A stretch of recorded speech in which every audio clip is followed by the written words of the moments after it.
ಎಲ್ರಿಗೂ ನಮಸ್ಕಾರ. ಇವತ್ತಿನ ಈ ವಿಡಿಯೋದಲ್ಲಿ KPSC ಕಡೆಯಿಂದ ವಿವಿಧ ಹುದ್ದೆಗಳಿಗೆ ಅರ್ಜಿಗಳನ್ನು ಕರೆದಿದ್ದಾರೆ. ಇದರ ಬಗ್ಗೆ ಸಂಪೂರ್ಣವಾಗಿ ಈ ವಿಡಿಯೋದಲ್ಲಿ ತಿಳಿಸಿಕೊಡ್ತೀನಿ. ಸರ್ಕಾರಿ ಸಂಸ್ಥೆ ಆಗಿರ್ತಕ್ಕಂಥ ಕರ್ನಾಟಕ ಲೋಕಸೇವಾ ಆಯೋಗವು ಇಲ್ಲಿ ಹುದ್ದೆಗಳಿಗೆ ಅರ್ಜಿಗಳನ್ನು ಕರೆದಿರುವಂಥದ್ದು. ಗ್ರೂಪ್ A, B, C ಹುದ್ದೆಗೆ ಇಲ್ಲಿ ಅರ್ಜಿಗಳನ್ನು ಆಹ್ವಾನಿಸಲಾಗಿದೆ. ಸ್ಪರ್ಧಾತ್ಮಕ ಪರೀಕ್ಷೆಯ ಮೂಲಕ ಇಲ್ಲಿ ಆಯ್ಕೆ ಮಾಡಿಕೊಳ್ಳಲಾಗುತ್ತದೆ. ಈಗಾಗಲೇ ಹಲವು ಇಲಾಖೆಗಳಲ್ಲಿ ಖಾಲಿ ಇರತಕ್ಕಂಥ ಹುದ್ದೆಗಳಿಗೆ ಅಧಿಸೂಚನೆಯನ್ನು ಹೊರಡಿಸಲಾಗಿದೆ.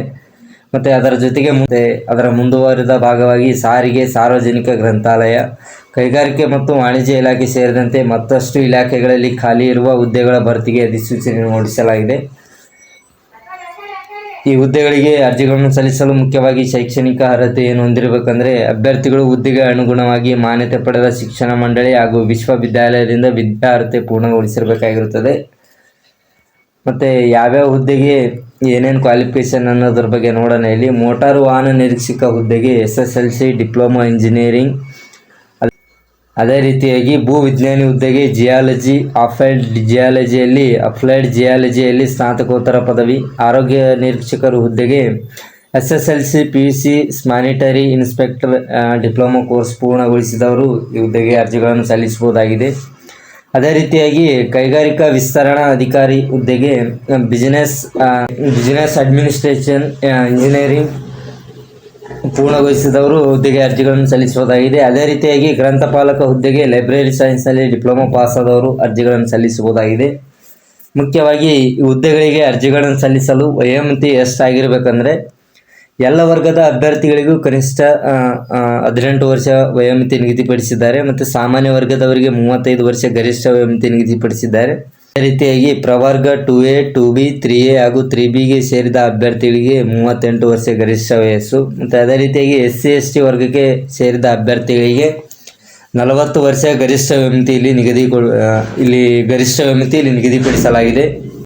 ಅದೇ ರೀತಿಯಾಗಿ ಈ ಹುದ್ದೆಗೆ ಅರ್ಜಿಗಳನ್ನು ಸಲ್ಲಿಸಲು ಮುಖ್ಯವಾಗಿ ಅರ್ಜಿ ಶುಲ್ಕ ಎಷ್ಟು ಪಾವತಿಸಬೇಕಾಗುತ್ತದೆ ಅಂದರೆ ಹುದ್ದೆ ಹಾಗೂ ವರ್ಗದ ಅನ್ವಯ ಅರ್ಜಿ ಶುಲ್ಕ ಇಲ್ಲಿ ನಿಗದಿಪಡಿಸಲಾಗಿದೆ. 50 ರೂಪಾಯಿಂದ 600 ರೂಪಾಯಿವರೆಗೂ ಇಲ್ಲಿ ಅರ್ಜಿ ಶುಲ್ಕ ನೀಡಿದ್ದಾರೆ. ಈ ಹುದ್ದೆಗಳಿಗೆ ಯಾವ ರೀತಿಯಾಗಿ ಆಯ್ಕೆ ಮಾಡಿಕೊಳ್ತಾರಂದರೆ ಮೊದಲಿಗೆ ಸ್ಪರ್ಧಾತ್ಮಕ ಪರೀಕ್ಷೆಯ ಮೂಲಕ ಈ ಹುದ್ದೆಗೆ ಆಯ್ಕೆ ಮಾಡಿಕೊಳ್ಳಲಾಗುತ್ತದೆ.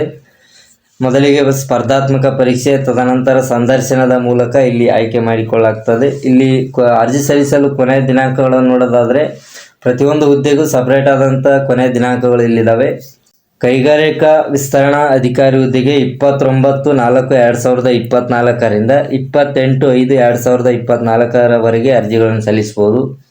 ಅದೇ ರೀತಿಯಾಗಿ ಮೋಟಾರು ವಾಹನ ನಿರೀಕ್ಷಕರು ಹುದ್ದೆಗೆ 22/4/2024ರಿಂದ 21/5/2024 ಇಲ್ಲಿ ಅರ್ಜಿಗಳನ್ನು ಸಲ್ಲಿಸಬಹುದಾಗಿದೆ.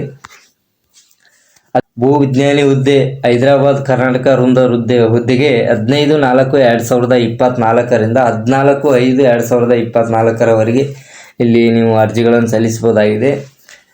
ಇಲ್ಲಿ ಯಾವ್ಯಾವ ಹುದ್ದೆಗಳು ಖಾಲಿ ಇದಾವೆ ಅಂದರೆ ಮುಖ್ಯವಾಗಿ ಹುದ್ದೆಗಳ ವಿವರಗಳನ್ನು ನೋಡೋದಾದರೆ ಸಾರಿಗೆ ಇಲಾಖೆಯಲ್ಲಿ ಮೋಟಾರು ವಾಹನ ನಿರೀಕ್ಷಕರು ಹುದ್ದೆಗಳು 70 ಹುದ್ದೆಗಳು ಖಾಲಿ ಇದ್ದಾವೆ. ಅದೇ ರೀತಿಯಾಗಿ ಕೈಗಾರಿಕಾ ವಾಣಿಜ್ಯ ಇಲಾಖೆಯಲ್ಲಿ ಕೈಗಾರಿಕಾ ವಿಸ್ತರಣೆ ಅಧಿಕಾರಿ ಹುದ್ದೆಗೆ 50 ಹುದ್ದೆಗಳು ಇಲ್ಲಿ ಖಾಲಿ ಇರತಕ್ಕಂಥದ್ದು. ಮತ್ತು ಸಹಾಯಕ ನಿರ್ದೇಶಕರು 3 ಹುದ್ದೆಗಳು ಖಾಲಿ ಇರ್ತವೆ. ಅದೇ ರೀತಿಯಾಗಿ ಸಾರ್ವಜನಿಕ ಗ್ರಂಥಾಲಯ ಇಲಾಖೆಯಲ್ಲಿ ಗ್ರಂಥಪಾಲಕ 10 ಹುದ್ದೆಗಳು ಖಾಲಿ ಇದ್ದಾವೆ. ಅದೇ ರೀತಿಯಾಗಿ ಸಹಾಯಕ ಗ್ರಂಥಪಾಲಕ 8 ಹುದ್ದೆಗಳು ಖಾಲಿ ಇದ್ದಾವೆ. ಅಂತರ್ಜಲ ನಿರ್ದೇಶನಾಲಯ ಇಲಾಖೆಯಲ್ಲಿ ಭೂ ವಿಜ್ಞಾನಿ 15 ಹುದ್ದೆಗಳು ಖಾಲಿ ಇದ್ದಾವೆ. ಅದೇ ರೀತಿಯಾಗಿ ಕಿರಿಯ ಇಂಜಿನಿಯರ್ 5 ಹುದ್ದೆಗಳು ಖಾಲಿ ಇದ್ದಾವೆ. ಮತ್ತು ಪೌರಾಡಳಿತ ನಿರ್ದೇಶನಾಲಯ ಇಲಾಖೆಯಲ್ಲಿ ಕಿರಿಯ ಆರೋಗ್ಯ ನಿರೀಕ್ಷಕರು 28 ಹುದ್ದೆಗಳು ಇಲ್ಲಿ ಖಾಲಿ ಇದ್ದಾವೆ. ಅದೇ ರೀತಿಯಾಗಿ ಗ್ರಾಮೀಣ ಕುಡಿಯುವ ನೀರು ನೈರ್ಮಲ್ಯ ಇಲಾಖೆಯಲ್ಲಿ ಕಿರಿಯ ಇಂಜಿನಿಯರ್ 20 ಹುದ್ದೆಗಳು ಖಾಲಿ ಇದ್ದಾವೆ. ಮತ್ತು ಇತರ 68 ಹುದ್ದೆಗಳು ಇಲ್ಲಿ ಖಾಲಿ ಇರ್ತವೆ. ಆಸಕ್ತ ಅಭ್ಯರ್ಥಿಗಳು ಇದಕ್ಕೆ ಅರ್ಜಿಗಳನ್ನು ಸಲ್ಲಿಸಬಹುದಾಗಿದೆ. ಈ ಅಧಿಸೂಚನೆಯನ್ನು ನೋಡಲು ಇಲ್ಲಿ ನೀಡಿರುವಂಥ ಲಿಂಕ್ ಮೂಲಕ ನೀವು ಅಧಿಸೂಚನೆ ನೋಡಬಹುದಾಗಿದೆ. ಮುಖ್ಯವಾಗಿ KPSC ಕಡೆಯಿಂದ ಇಲ್ಲಿ ಅವಧಿ ವಿಸ್ತರಣೆ ಮಾಡಲಾಗಿದೆ. ಪರೀಕ್ಷೆ ಯಾವಾಗ ನಡೆಸ್ತಾರೆ ಅನ್ನೋದ್ರ ಬಗ್ಗೆ ಲೋಕಸಭಾ ಚುನಾವಣೆ ಹಿನ್ನೆಲೆಯಲ್ಲಿ ಈಗಾಗಲೇ ಕರೆ ನೀಡಿರ್ತಕ್ಕಂಥ gazetted probationer group A, group B ಮತ್ತು ಹುದ್ದೆಗಳ ಅರ್ಜಿ ಸಲ್ಲಿಕೆ ಅವಧಿ ಮತ್ತು ಪೂರ್ವಭಾವಿ ಪರೀಕ್ಷೆ KPSC ಮುಂದೂಡಿದೆ. ಇದು ಏಪ್ರಿಲ್ 15ರವರೆಗೂ ಅರ್ಜಿ ಸಲ್ಲಿಕೆ ಅವಧಿ ವಿಸ್ತರಣೆಯಾಗಿದ್ದು ಜುಲೈ 7ರಂದು ಪೂರ್ವಭಾವಿ ಪರೀಕ್ಷೆ ನಡೆಸಲು ನಿರ್ಧರಿಸಲಾಗಿದೆ. ಆಸಕ್ತ ಅಭ್ಯರ್ಥಿಗಳು ಈ ಹುದ್ದೆಗೆ ಅರ್ಜಿಗಳನ್ನು ಸಲ್ಲಿಸಬಹುದಾಗಿದೆ. ಇದಿಷ್ಟು ಈ ವಿಡಿಯೋದ ಮಾಹಿತಿ. ಈ ವಿಡಿಯೋದಲ್ಲಿ ಎಲ್ಲದರ ಬಗ್ಗೆ ಸಂಪೂರ್ಣವಾಗಿ ತಿಳಿಸಿಕೊಟ್ಟಿದ್ದೇನೆ. ಈ ವಿಡಿಯೋ ಇಷ್ಟ ಆದರೆ ಹೆಚ್ಚು ಜನರಿಗೆ ಶೇರ್ ಮಾಡಿ, ಜೊತೆಗೆ ಲೈಕ್ ಮಾಡಿ, ಕಮೆಂಟ್ ಮಾಡಿ. ಇಲ್ಲಿಗೆ ವಿಡಿಯೋ ಮುಗಿಸ್ತಾ ಇದ್ದೀನಿ. ಧನ್ಯವಾದಗಳು.